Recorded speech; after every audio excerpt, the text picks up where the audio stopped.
Sir చెప్పండి sir, ఏంటి కొత్తగా విద్యార్థులకు సంబంధించి డిఎస్సి ఎగ్జామ్స్ రాసేటటువంటి విద్యార్థులకి ఈ క్రీడల్లో ఎక్కువ ప్రాధాన్యత ఇస్తున్నామని కూడా చెప్తున్నారు.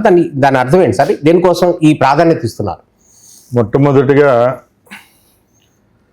ఆంధ్ర రాష్ట్రంలో క్రీడల్లో ఎవరైతే నైపుణ్యం ఉంటుందో, క్రీడల్లో సర్టిఫికేట్ పొందిన ఉంటారో, నిష్ణాతులై ఉంటారో వాళ్లకు ఎప్పుడూ లేని విధంగా ఈ కూటమి ప్రభుత్వం ఏర్పాటైన తర్వాత గౌరవ ముఖ్యమంత్రి నారా చంద్రబాబు నాయుడు గారు 3% రిజర్వేషన్ తీసుకొని రావడం ఉంది గవర్నమెంట్ ఉద్యోగాల్లో.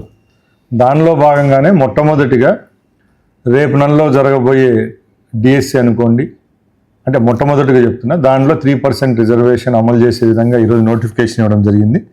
దానిలో భాగంగానే 421 పోస్టులకు ఎవరైతే ఎలిజిబిలిటీ ఉంటారో వాళ్లకు క్రీడా పరమైన ఉద్యోగ అవకాశం ఏదైతే డిఎస్సిలో అవకాశం పొందేదానికి ముందుంది. అంటే ఇప్పుడు రొటీన్ ఎగ్జామ్ రాసే వాళ్ళకా, లేకపోతే క్రీడల్లో ప్రావీణ్యం ఉన్న డిఎస్సిలో క్వాలిఫై అయిన వాళ్ళకా, ఎవరికి ఈ ఉద్యోగాలు ఇవ్వబోతున్నారు? దీంట్లో క్లారిటీ ఒకటే అండి, టర్మ్స్ అండ్ కండిషన్స్ అప్లై.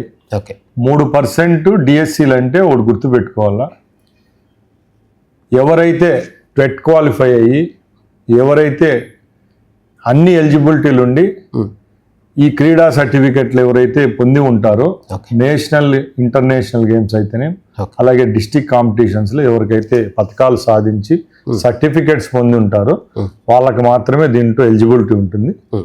వీళ్ళకైతే రిటర్న్ ఎగ్జామ్ అయితే ఉండదు. బట్ రెగ్యులర్ ఎగ్జామ్ వాళ్ళకి వీళ్ళకి తేడా, ఓన్లీ ఎగ్జామ్ ఉండదు. ఎగ్జామ్ ఉండదండి, ఈ సర్టిఫికెట్లు ఎగ్జామ్ గా పరిగణలోకి తీసుకుంటాం. ఈ వెయిటేజ్ అనేది వచ్చి వాళ్ళు పొందిన సర్టిఫికెట్స్ ఎన్నైతే ఉంటాయో దాని వెయిటేజ్ తీసుకోవడం జరుగుతుంది. కాబట్టి దానిలో 3% భాగం అంటే 421 పోస్ట్ 16,000 పోస్టులలో మా భాగం 3% అంటే క్రీడలకు సంబంధించి 421 పోస్టులు వస్తాయి.